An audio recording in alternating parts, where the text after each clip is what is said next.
जय हिंद जय जोहार दोस्तों। आज हम इस वीडियो में जैक बोर्ड क्लास 10th विषय गणित के मॉडल सेट 2 के क्वेश्चन आंसर के बारे में बातें करने वाले हैं। क्योंकि इसमें कुल 40 प्रश्न हैं और 40 जो है ऑब्जेक्टिव टाइप है, तो ये आपके झारखंड बोर्ड एग्जाम और झारखंड पॉलिटेक्निक एग्जाम दोनों के लिए अति महत्वपूर्ण है। क्वेश्चन नंबर 1 है, 140 को अभाज्य गुणनखंडों के गुणनफल के रूप में लिखा जा सकता है। तो चलिए इसको कैलकुलेट करके देखते हैं। तो 140 को अभाज्य गुणनखंड के गुणनफल के रूप में लिखना है, तो पहले इसका अभाज्य गुणनखंड करते हैं। तो 2 से भाग लगाएंगे तो ये हो जाएगा 70 हो जाएगा 70, फिर 2 से भाग लगाएंगे तो 35 आएगा, फिर जो 5 से भाग लगाएंगे तो 7 पत्ते 35 हो जाएगा। यानी इसका राइट आंसर हो जाएगा ऑप्शन नंबर बी, क्योंकि 2 गुने 2 गुने 5 गुने 7 हो जाएगा इसका अभाज्य गुणनखंड का गुणनफल। जिसका राइट आंसर हो जाएगा ऑप्शन नंबर बी।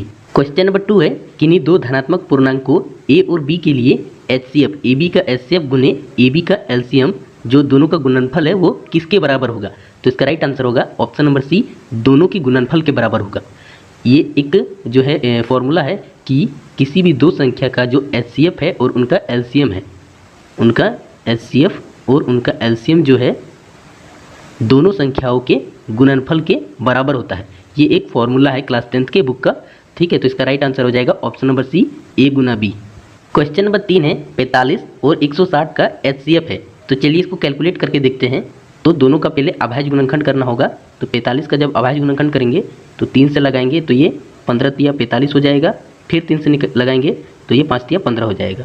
और उसके बाद जब 160 का करेंगे तो ये हो जाएगा 2 बार में 80, ठीक है। फिर 2 बार में जाएगा तो 40 हो जाएगा, फिर 2 बार में जाएगा तो 20 हो जाएगा, फिर 2 बार में लगाएंगे तो ये हो जाएगा 10, और फिर जो है 2 बार में लगाएंगे तो ये हो जाएगा आपका 5। अब इसमें देखिए एचसीएफ का मतलब होता है हाईएस्ट कॉमन फैक्टर, फैक्टर मतलब गुणनखंड और कॉमन मतलब समान, तो समान गुणनखंड के गो है। तो इसमें देखिए एक 5 है 45 में और 60 में भी 5 है, और बाकी इसमें ढेर सारा 2 है, लेकिन इसमें जो है 2 नहीं है 45 के गुणनखंड में, और 45 के गुणनखंड में 3 है, लेकिन 160 के गुणनखंड में 3 नहीं है। यानी कि एक ही कॉमन फैक्टर है, वो है 5, ठीक है। और अगर हम लोग 5 को और एक बार भाग लगाएंगे 5 एकम 5 तो वो 1 हो सकता है, ठीक है। 1 हो सकता है और यहाँ पर भी 1 हो सकता है, लेकिन 1 को अगर 5 से गुना करेंगे तो कोई फर्क नहीं पड़ेगा, 5 ही आएगा। तो इसका जो है हाईएस्ट कॉमन फैक्टर एचसीएफ हो जाएगा 5। ऑप्शन नंबर ए इसका राइट आंसर हो जाएगा। क्वेश्चन नंबर 4 है, दो धनात्मक पूर्णांक ए तथा बी दिए रहने पर यदि अद्वितीय पूर्ण संख्याएं ए तथा आर विद्यमान है तो निम्न में से कौन सा कथन सत्य है। तो इसका राइट आंसर होगा option number B, A equal to B into Q plus R इसका राइट आंसर हो जाएगा। क्वेश्चन नंबर 5 है, यदि बहुपद x square minus 9x plus A के शून्यकों का गुणनफल 8 है तब इसके शून्यक हैं। तो ये जो है द्विघात बहुपद दिया है, इसको हम लोग गुणनखंड विधि से शून्यक निकाल सकते हैं, लेकिन जो ये सी का मान जो है वो चर दिया है, यानी इसका वैल्यू नहीं दिया है, तो इसको पहले कैलकुलेट करना होगा। तो शून्यकों का गुणनफल जो है वो बराबर होता है सी बटे में ए के, ठीक है। और ये दिया है 8। अगर हम लोग नीचे 1 ले लेंगे तो ए का वैल्यू जो है 1 हो जाएगा। और ये देखिए द्विघात बहुपद में जो है ए का वैल्यू 1 दिया है, एक्स स्क्वायर का जो गुणांक होता है उसी को हम लोग ए बोलते हैं। तो ये भी 1 दिया है, यहाँ पर भी 1 दिया है, यानी कि सी का वैल्यू कितना हो जाएगा तब 8 हो जाएगा, ठीक है। अब ये द्विघात बहुपद आपका इस प्रकार हो जाएगा, x square minus 9x plus 8। अब इसको हम लोग तोड़ना होगा, ठीक है, 2 भाग में। तो इसके लिए क्या करेंगे, इसको और इसके जो गुणांक है 1 इसको गुणा करेंगे तो 8 इंटू 1 कितना हो जाएगा 8 हो जाएगा। अब क्या करेंगे, इसको तोड़ने के लिए जो है इसके वैल्यू पे लेंगे 8 के गुणनखंड, यानी 8 का गुणनखंड 8 भी है और 1 भी है। अगर दोनों को जोड़ेंगे तो 9 आएगा, लेकिन माइनस में लाना है तो इसको इस प्रकार से लिख सकते हैं, माइनस एक्स और माइनस 8x प्लस 8, ठीक है। अब इसको तोड़ दिए। अब इसमें और इसमें क्या कॉमन है इसको देखना है। तो इसमें x कॉमन है और x माइनस 1 बच जाएगा, फिर यहाँ x माइनस 1 लेंगे तो यहाँ देखिए माइनस 8 बच जाएगा। अब इसमें देखिए क्या हो जाएगा, x माइनस 1 हो जाएगा और x माइनस 8 हो जाएगा। अगर दोनों को 0 से इक्वेट करेंगे, बराबर करेंगे 0 से, तो x का वैल्यू क्या निकलेगा, एक बार 8 निकलेगा इससे, और इससे जो है वो 1 निकलेगा। तो इसका राइट आंसर हो जाएगा ऑप्शन नंबर डी, 1 और 8।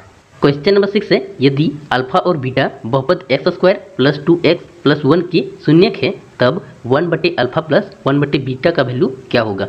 तो इसको जो है इस द्विघात बहुपद के हम लोग शून्यक निकाल के इसको जो है कैलकुलेट कर सकते हैं, लेकिन उसमें बहुत ज़्यादा लंबा हो जाएगा, इसलिए हम लोग क्या करेंगे, इसी को कैलकुलेट कर लेते हैं। तो अगर अल्फा और बीटा इसका भिन्न का जोड़ करेंगे तो ये हो जाएगा अल्फा इंटू बीटा नीचे, और अल्फा अल्फा भाग देंगे तो क्या हो जाएगा 1 आएगा, ठीक है। अब इसमें जो इसको जब अल्फा से भाग देंगे तो कितना आएगा, बीटा आएगा, तो बीटा, और इसमें क्या हो जाएगा अल्फा हो जाएगा, यानी कि अल्फा प्लस बीटा और बटे में अल्फा इंटू बीटा, यानी कि शून्यकों के योग बटे में शून्यकों के गुणनफल। तो इससे हम लोग जो है शून्यकों का योग और गुणनफल कैलकुलेट कर सकते हैं। शून्यकों का योग बराबर होता है माइनस बी बटे में ए, और माइनस बी जो है वो आपका जो है एक्स का गुणांक होता है, ठीक है। तो एक्स का गुणांक 2 है और ये माइनस, उसके बाद ये जो है एक्स स्क्वायर का गुणांक होता है, तो ये 1 हो जाएगा, ठीक है। ये कितना आएगा, -2 आएगा। ये शून्यकों का योग, शून्यकों का योग जो है वो -2 है। और शून्यकों का गुणनफल तो वो होता है सी बटे में ए, अल्फ़ा इंटू बीटा शून्यकों का गुणनफल सी बटे में ए। सी कितना है, वो -1 है और ए का वैल्यू 1 है, यानी ये कितना हो जाएगा, -1। यानी कि अल्फ़ा प्लस बीटा बटे में अल्फ़ा इंटू बीटा जो है -2 और बटे में -1, ये माइनस माइनस कट जाएगा, यानी कि इसका राइट आंसर हो जाएगा 2, जो कि ऑप्शन नंबर ए में दिया है। ऑप्शन नंबर ए इसका राइट आंसर हो जाएगा। क्वेश्चन नंबर 7 है, किसी बहुपद px के लिए ग्राफ आकृति में दिया गया है, बहुपद के शून्यकों की संख्या क्या होगी।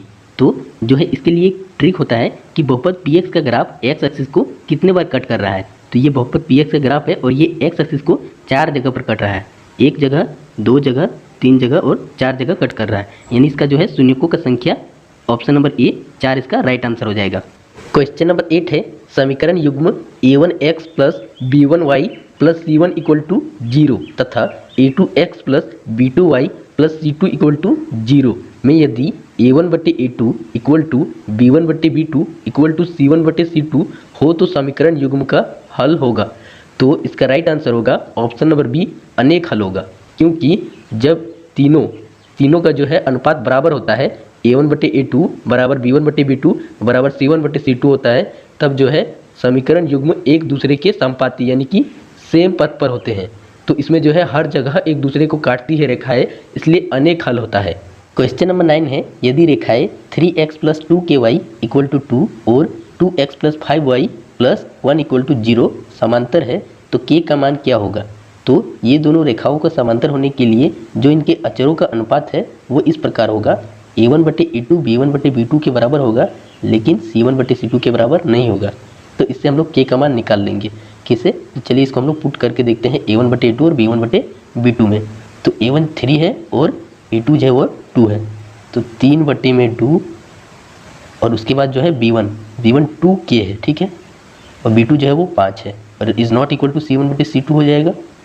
तो इसी से हम लोग का जो है k का मान निकल जाएगा। कैसे, तो k को एक साइड रखिए और बाकी साइड को दूसरे साइड लेके जाइए, 3 बटे 2 हो गया।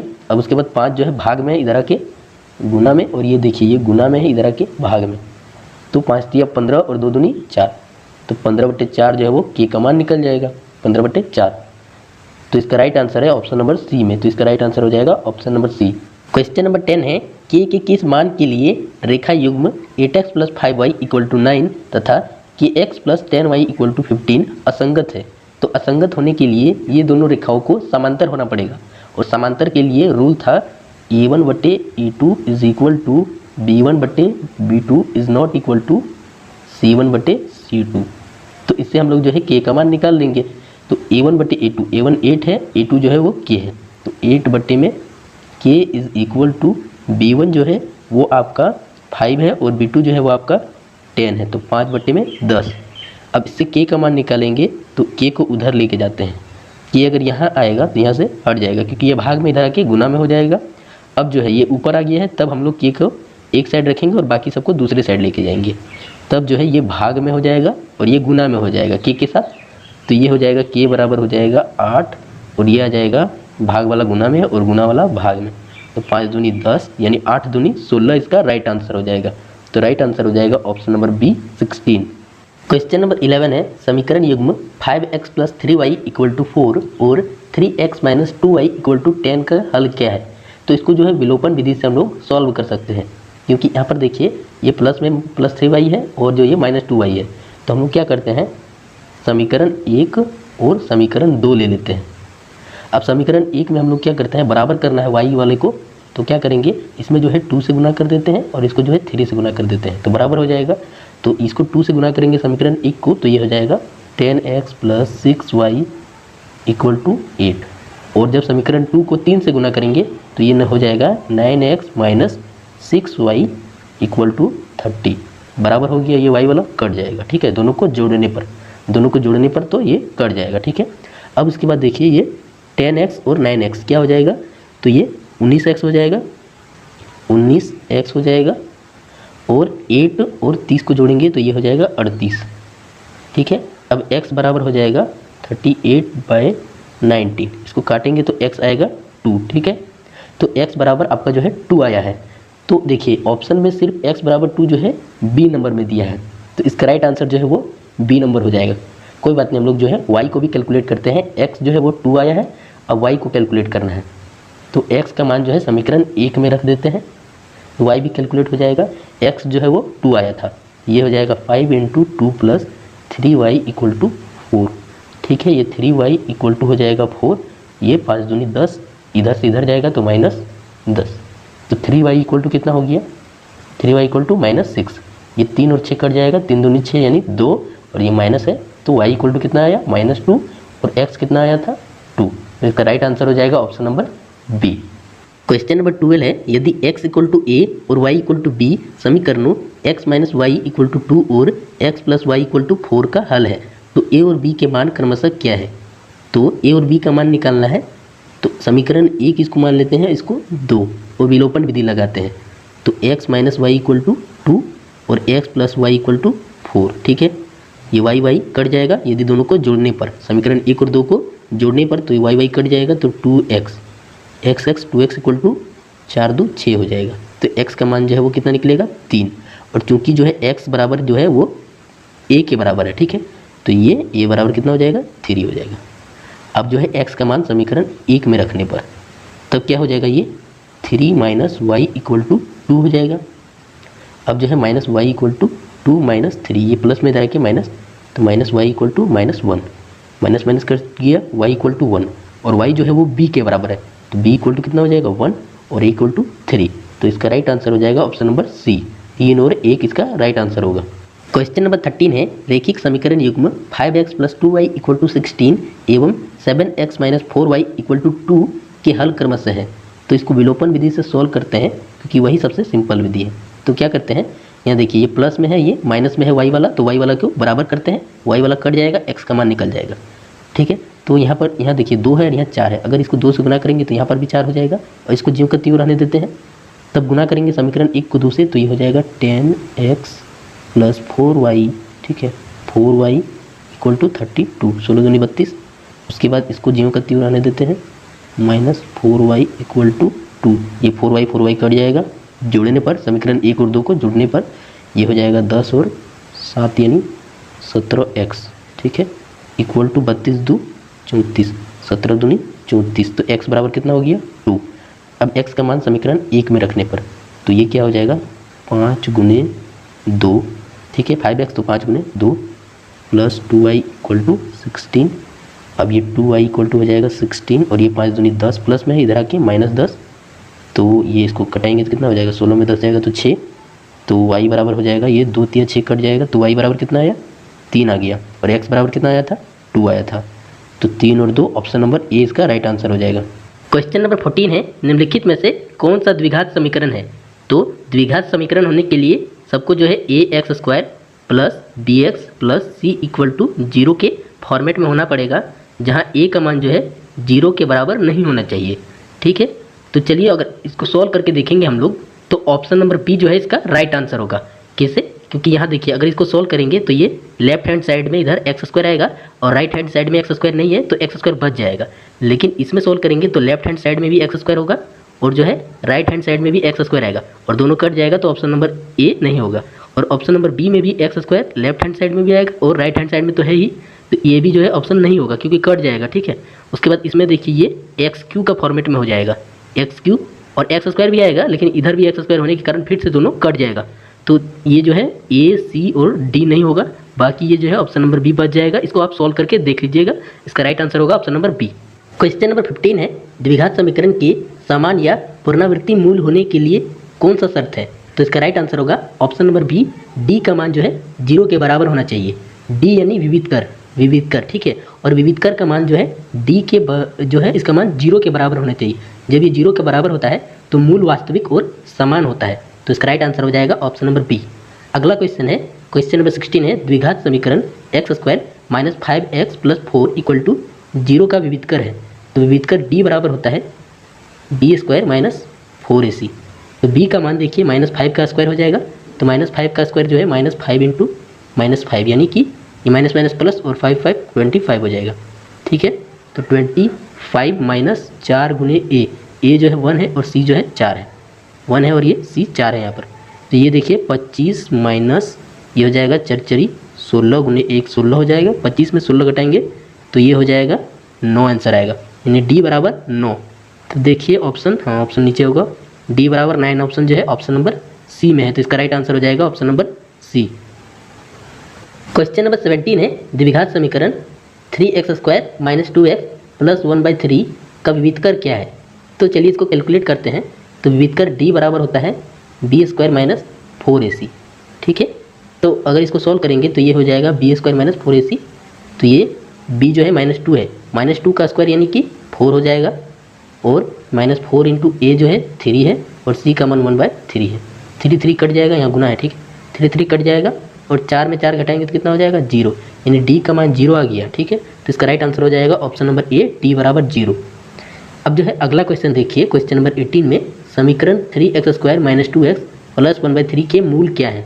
तो देखिए यहाँ पर जो है सेम क्वेश्चन है, तो इस बार मूल पूछ दिया है। तो मूल बराबर होता है, यहाँ पर जो है मूल वास्तविक एवं क्या है, समान है, मूल वास्तविक और समान है, क्योंकि d का मान जो है 0 के बराबर है। तब क्या होगा, फॉर्मूला जो होता है -b/2a हो जाएगा।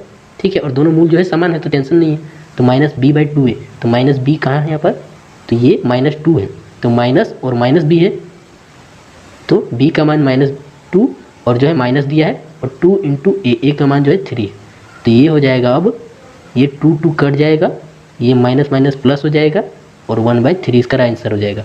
और मूल समान है तो दोनों मूल क्या होगा, 1/3 होगा, तो इसका राइट आंसर हो जाएगा ऑप्शन नंबर बी, 1/3 1/3।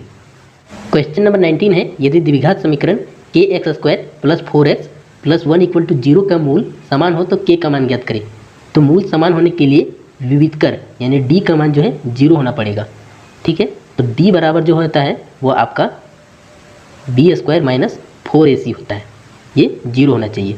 तो b² का मान यहाँ पर 4 दिया है, तो 4 का स्क्वायर यानी 4 का स्क्वायर माइनस 4 इंटू a का मान जो है वो k है, k इंटू जो है c का मान जो है वो 1 दिया है, 1 = 0। 4 का स्क्वायर यानी 16 माइनस ये हो जाएगा 4k = 0। ठीक है, तो -4k = हो जाएगा -16, इधर प्लस में इधर जाके माइनस में, माइनस माइनस कट जाएगा, तो k = निकालना है तो 4 इधर गुना में इधर आके भाग में होगा, ये कटेगा, ऐसे हट जाएगा, इधर आ जाएगा बटे में, तो ये हो जाएगा 4 4 16, यानी k बराबर हो जाएगा 4। तो इसका राइट आंसर हो जाएगा option number D 4। Question number 20 है, द्विघात समीकरण x² - 3x - 10 = 0 का मूल ज्ञात करें। तो इसको जो है गुणनखंड विधि से निकाल सकते हैं। तो यहाँ पर जो है c का मान जो है वो 10 है, और जो है x² का गुणांक a का मान 1 दिया है, तो 10 गुने 1 कितना हो जाएगा 10। इसका ऐसा गुणनखंड करना है जिसको जोड़ने या घटाने पर 3 आना चाहिए। तो ये 5 दूनी 10 भी तो हो सकता है, तो 5 में 2 घटाएंगे तो 3 आ सकता है, लेकिन -3 लाना है, तो माइनस जो है वो 5 में होगा। बड़ी संख्या में माइनस होगा तो घटाने पर क्या आएगा, माइनस आएगा। तो इसको अब क्या लिख सकते हैं, x² - 5x + 2x - 10 = 0, ये हो जाएगा। अब उसके बाद इसको जो है कॉमन लेना है और इसमें भी कॉमन लेना है, जिसमें x कॉमन हो जाएगा तो x - 5 बचेगा, और इसमें x - 5 कॉमन तो लेना ही है। अब क्या है, तो यहाँ पर 2x लाना है, तो +2 दे दीजिए। तो ये देखिए 2 और 5 से गुना करेंगे तो -10 आएगा, और 2 से x गुना करेंगे तो 2x, यानी अब क्या हो जाएगा x + 2 और x - 5, यानी मूल क्या हो जाएगा, जब इसको 0 से इक्वेट करेंगे दोनों को, तो x - 5 = 0, यानी x = 5, और x + 2 = 0, यानी x = -2। ठीक है, x = -2 हो जाएगा और x = 5 हो जाएगा। तो इसका राइट आंसर हो जाएगा, इधर गया -2 और 5, ऑप्शन नंबर ए में इसका राइट आंसर हो जाएगा। क्वेश्चन नंबर 21 है, एक एपी दिया हुआ है, इसके लिए प्रथम पद और सार्व अंतर डी क्या होगा। तो प्रथम पद जो है वो आपका 3 हो जाएगा, जो प्रथम पद है वो 3 है, और जो सार्व अंतर है वो जो है 2 क्रमागत पदों का जो है अंतर हो जाएगा। ठीक है, तो a2 - a1 हो जाएगा, दूसरा पद माइनस पहला पद, या फिर जो है तीसरा पद माइनस दूसरा पद, इसी प्रकार से होगा। तो ये d बराबर हो जाएगा, a2 जो है वो 1 है, और जो a1 है वो 3 है, यानी -2 हो जाएगा। या फिर a3 - a2 भी कर सकते हैं, तो a3 जो है -1 है, और जो है a2 है वो 1 है, दोनों को घटाएंगे तो भी -2 ही आएगा, तो ये 3 और -2 हो जाएगा। तो राइट आंसर हो जाएगा ऑप्शन नंबर बी, 3 और -2। क्वेश्चन नंबर 22 है, AP दिया हुआ है, इसका कौन सा पद शून्य होगा? तो इसके लिए हम लोग को दो चीज़ का जरूरत पड़ेगा। ए जो दिया हुआ है 21 और डी बराबर होता है A2 माइनस A1, और ये 18 माइनस 21 हो जाएगा, यानी कि -3 हो जाएगा। अब मान लीजिए कि AN पद जो है वो शून्य है, तो AN बराबर होता है A plus N minus 1D equal to 0। A जो है वो 21 है प्लस N कितना दिया हुआ है तो उसको कैलकुलेट करना है, और D जो है वो -3 है इक्वल टू 0। तो ये हो जाएगा उसके बाद N minus 1 into -3 equal to ये प्लस में इधर जाके -21 हो जाएगा। अब ये देखिए यहाँ पर N माइनस 1 और ये -3 को इधर गुना में उधर जाके भाग में हो जाएगा, तो ये -21 के साथ भाग में आ जाएगा -3, तो माइनस कट जाएगा, 3 7 21 हो जाएगा 7। तो N माइनस 1 इक्वल टू 7, यानी कि N इक्वल टू क्या हो जाएगा 7 प्लस 1, तो ये क्या हो जाएगा 8वां पद। तो इसका राइट आंसर होगा ऑप्शन नंबर सी, 8वां पद शून्य होगा। क्वेश्चन नंबर 23 है, AP दिया हुआ है, इसमें कितने पद है? तो मान लेते हैं कि इसमें N पद है, ठीक है। तो AN का जो वैल्यू है वो आपका हो जाएगा 205, क्योंकि अंतिम पद यही है और AN पर टोटल हम लोग माने हैं। अब इसमें जो है AN बराबर इसे क्या होता है A plus N minus 1D, ये 205 हो जाएगा। A का वैल्यू जो है वो 7 है, 7 प्लस N माइनस 1, और D का वैल्यू जो है A2 माइनस A1, यानी 13 में 7 घटाएंगे तो ये हो जाएगा 6, तो 6 इक्वल टू 205। अब उसके बाद N माइनस 1 इंटू 6 और इक्वल टू 205, और ये 7 इधर जोड़ में उधर जाके घटाव में हो जाएगा, तो N माइनस 1 इक्वल टू बचेगा इंटू 6 इक्वल टू हो जाएगा 205 में 7 घटाएंगे तो ये आपका हो जाएगा 8198 हो जाएगा। अब N माइनस 1 हो जाएगा आपका, ये देखिए 6 इधर से कटेगा तो ये हो जाएगा 33। तो आपका जो Nवां पद है वो N इक्वल टू हो जाएगा 33, इधर माइनस में है तो इधर ये +1 हो जाएगा, तो 34वां पद जो है वो 205 होगा, यानी कि इसमें टोटल जो है 34 पद है। तो इसका राइट आंसर हो जाएगा option number B. Question number 24 है, 6 से विभाज्य प्रथम 40 धन पूर्णांकों का योग क्या होगा? तो इसमें जो है 6 से विभाज्य प्रथम 40 धन पूर्णांक, तो पहला 6 होगा, दूसरा 12, तीसरा 18, इसी प्रकार से ये 40 तक जाएगा। तो 6 चौक 24 यानी 240 जो है अंतिम पद होगा। तो धन पूर्णांकों का योग, क्योंकि ये सार्वंतर में है, सबका सार्वंतर जो है 6 ही होगा, ठीक है। 18 में 12 घटाएंगे 6, 12 में 6 घटाएंगे तो 6, यानी ये AP में है। क्योंकि ये AP में है तो इसमें हम लोग फॉर्मूला लगा सकते हैं SN, ठीक है। SN इक्वल टू N/2 और A प्लस L, L अंतिम पद है और A जो है प्रथम पद है। तो N जो है टोटल 40 पद है, यानी 40/2 यानी कितना हो जाएगा 20, और गुने में जो है A प्लस L, यानी A जो है आपका 200, A आपका 6 होगा प्रथम पद, और L जो है 240, 240 और 6 को जोड़ेंगे तो 246 हो जाएगा, ठीक है। 246 को 20 से गुना करेंगे तो ये आपका कितना हो जाएगा 0, एक तो पहले ये आएगा, ये 0, उसके बाद 6 दूनी 12 के 2 में 1, फिर 4 दूनी 8 और 1 9, फिर 2 दूनी 4, 4920। तो इसका राइट आंसर हो जाएगा ऑप्शन नंबर सी, इसका राइट आंसर हो जाएगा। क्वेश्चन नंबर 25 में सभी त्रिभुज समरूप होते हैं, तो इसका राइट आंसर होगा ऑप्शन नंबर डी, सभी समबाहु त्रिभुज जो है वो समरूप होते हैं। क्वेश्चन नंबर 26 है, त्रिभुज ABC में यदि DE समांतर है BC के तथा BD AE और EC का मान दिया है तो AD का मान क्या होगा? तो क्लास 10th की बुक में एक परिमेय है, थेल्स परिमेय, उसमें कहता है कि अगर कोई त्रिभुज को एक रेखा जो है उसके दो भुजाओं को प्रतिच्छेद करती है और तीसरी भुजा के समांतर होती है DE समांतर BC, तब जो है AD बटे में DB बराबर EE बटे में EC हो जाता है थेल्स परिमेय से। हमको चाहिए AD का मान, DB को इधर गुना में ले आएंगे, ठीक है, तो यहाँ से हट जाएगा। अब AD बराबर हो जाएगा AE 1.8 है, EC 5.4 है, गुने DB जो है वो 7.2 है। ये इससे 3 बार में कट जाएगा और इसको भाग देंगे तो ये 2.4 हो जाएगा, ठीक है। पॉइंट को देख लीजिएगा, आप लोग कैलकुलेट कर लीजिएगा, ये 2.4 आएगा। तो इसका राइट आंसर हो जाएगा option number C 2.4। Question number 27 है, यदि एक त्रिभुज के दो कोण एक अन्य त्रिभुज के दो कोण के क्रमशः बराबर हो तो त्रिभुज समरूप होते हैं। समरूपता के इस कसौटी को किस नाम से जाना जाता है? तो इसका भी दो कोण यानी एंगल और उसका भी एंगल, यानी कि ये AA समरूपता कसौटी का आएगा। राइट आंसर हो जाएगा option number C AA। Question number 28 है, निम्न में से कौन त्रिभुजों की सर्वांग समता की कसौटी नहीं है? तो इसका राइट आंसर हो जाएगा ऑप्शन नंबर बी AAA। ये जो है सर्वांग समता की कसौटी नहीं है, बाकी जो है SSS ये है सर्वांग समता की कसौटी, और जो है ऑप्शन नंबर सी ASA ये भी सर्वांग समता की कसौटी है, और ऑप्शन नंबर डी SAS भी जो है त्रिभुजों की सर्वांग समता की कसौटी है। तो इसका राइट आंसर हो जाएगा ऑप्शन नंबर बी, ये त्रिभुजों की सर्वांग समता की कसौटी नहीं है।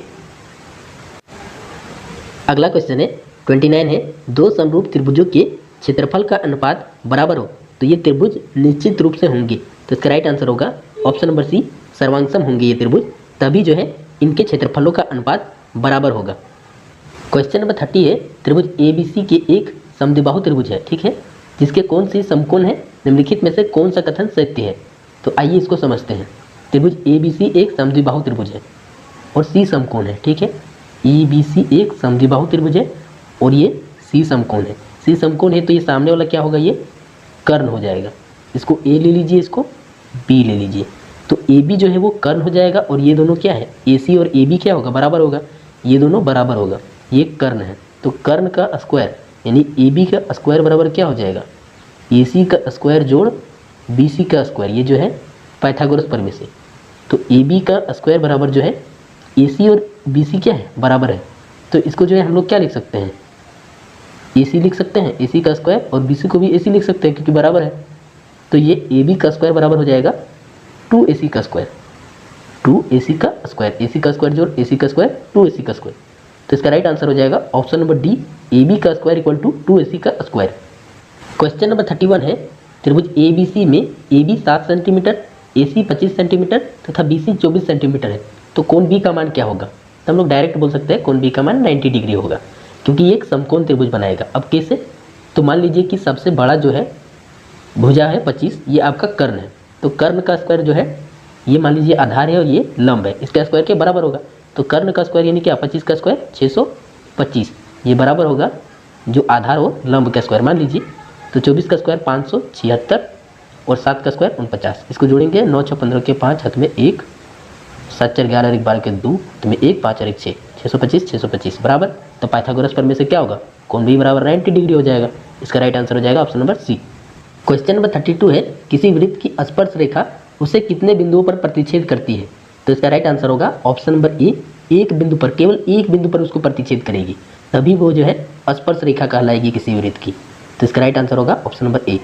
क्वेश्चन नंबर 33 है, एक बिंदु P से वृत्त की स्पर्श रेखा की लंबाई 15 सेंटीमीटर है और P की केंद्र से दूरी 17 सेंटीमीटर है, तो वृत्त की त्रिज्या क्या होगी।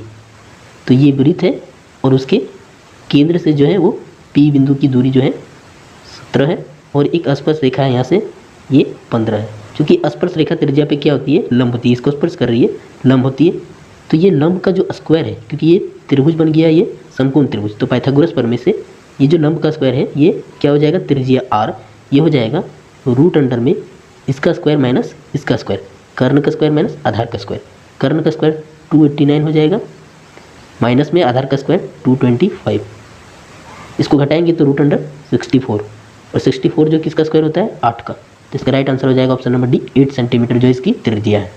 क्वेश्चन नंबर 34 है, यदि TP TQ केंद्र O वाले किसी वृत्त पर दो स्पर्श रेखाएं इस प्रकार है कि कोण POQ 110 डिग्री तो कोण PTQ बराबर है। तो आइए इसको देखते हैं। ये वृत्त है, ये केंद्र है, और TPQ जो है केंद्र O वाले वृत्त की दो स्पर्श रेखाएं है।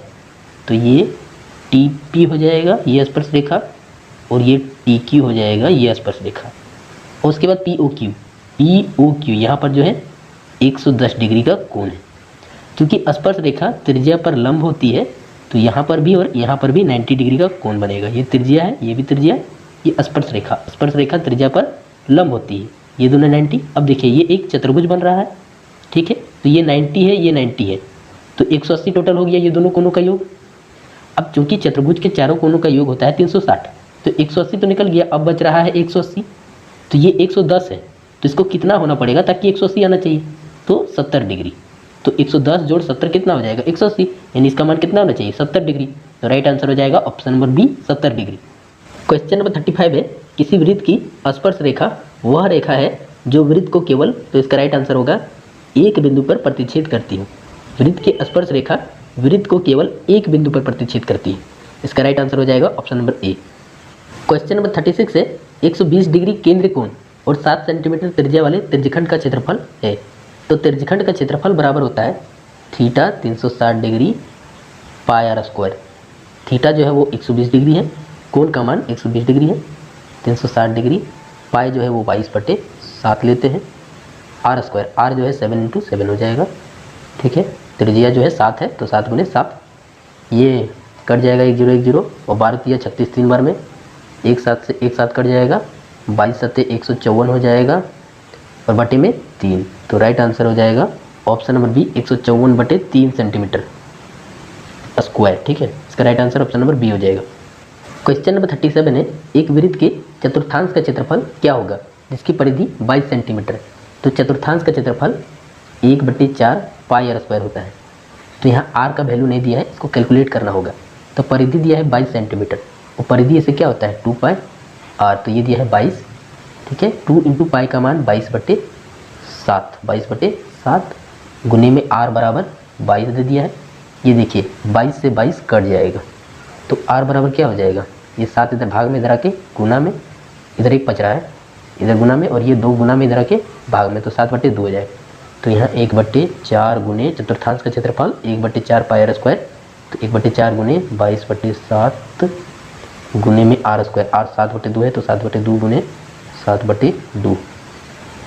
ये क्या करेंगे अब, इसको कटेंगे, 7 से 7 कट गया, ये 2 से कट जाएगा, 11 दूनी 22, ये 11 और एक 7 बचा है, 11 7 से 77 और ये 4 दूनी 8, 77/8 भाग लगाते हैं तो कितना जाएगा 8 7 56 88 64 8 9 72, यानी 9 बार में जा रहा है तो 9 पॉइंट कुछ होगा, यानी 9.625 सेंटीमीटर स्क्वायर इसका आंसर हो जाएगा, option number A. Question number 38 है, अर्धवृत्त पर बना कोण होता है। तो इसका राइट आंसर होगा ऑप्शन नंबर सी, समकोण होता है। अर्धवृत्त पर एक अर्धवृत्त अगर इसे करके बना देंगे तो इस पर जो कोण बनता है वो समकोण 90 डिग्री का बनता है, यानी ऑप्शन नंबर सी समकोण इसका आंसर हो जाएगा। क्वेश्चन नंबर 39 है, यदि 7 सेंटीमीटर त्रिज्या वाले एक वृत्त के लघु वृत्तखंड का क्षेत्रफल 12 सेंटीमीटर स्क्वायर है तो दीर्घ वृत्तखंड का क्षेत्रफल क्या होगा। एक वृत्त है, इसके लघु वृत्तखंड का क्षेत्रफल 12 सेंटीमीटर स्क्वायर दिया है, तो ये जो दीर्घ वृत्तखंड है, ये दीर्घ वृत्तखंड, इसका क्षेत्रफल क्या होगा। तो क्या करेंगे, पूरे वृत्तखंड यानी कि वृत्त के क्षेत्रफल में से ये लघु वृत्तखंड को घटा देंगे तो दीर्घ वृत्तखंड का निकलेगा। तो पहले वृत्त का क्षेत्रफल निकालेंगे तो वो पाई आर स्क्वायर। ठीक है, पाई आर स्क्वायर हो जाएगा, पाई 22/7 गुने में आर स्क्वायर, आर जो है 7 दिया है तो 7 गुने 7, 7 7 कट जाएगा, 22 7 154। ठीक है, ये पूरा वृत्त का आया। अब दीर्घ का निकालना है तो लघु से इसको घटा देंगे, तो ये 2 और ये 4 142 इसका आंसर हो जाएगा, option number B 142 centimetre square. Question number 40 है, 21 सेंटीमीटर त्रिज्या वाले एक वृत्त के चाप की लंबाई क्या होगी जो केंद्र पर 60 डिग्री का कोण अंतरित करती है। तो ये वृत्त और ये चाप की लंबाई निकालना है जो 60 डिग्री का कोण अंतरित करता है केंद्र पर और 21 सेंटीमीटर त्रिज्या है। इस चाप की लंबाई निकालना है। ठीक है, इस चाप की, तो चाप की लंबाई बराबर होता है theta 360 degree into 2 pi R. तो थीटा जो है वो आपका 60 है बटे में 360, कोण का मान जो है वो 60 है और बटे में 360 गुने 2 और पाई 22/7 गुने आर जो है वो 21 है। इसको काटेंगे तो 6 बार में कट जाएगा। उसके बाद ये इसको फिर से काटेंगे 2 से, 2 तिया 6 हो जाएगा, फिर ये 7 तिया 21 हो जाएगा, ये 3 3 कट जाएगा, यानी 22 सेंटीमीटर बचेगा। तो राइट आंसर हो जाएगा ऑप्शन नंबर सी 22 सेंटीमीटर। तो मिलते हैं अगली वीडियो में, तब तक के लिए जय हिंद।